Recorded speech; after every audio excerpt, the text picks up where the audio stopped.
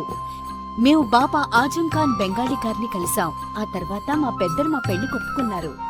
ఉద్యోగం, వ్యాపారం, ఇంటి పోరు, ఆర్థిక సమస్యలు, ప్రేమ వివాహం, చేతబడి చేయబడిన వారు, భార్యాభర్తల మధ్య గొడవలు, పెళ్లిలో ఆటంకాలు, సవతిపోరు, శత్రుబాధ, విదేశీయానం, సంతాన ప్రాప్తి, ముట్కార్ని వశీకరణం స్పెషలిస్ట్. నేను చేసిన పనిని ఎవరైనా సవాల్ చేస్తే వారికి నగదు బహుమతి.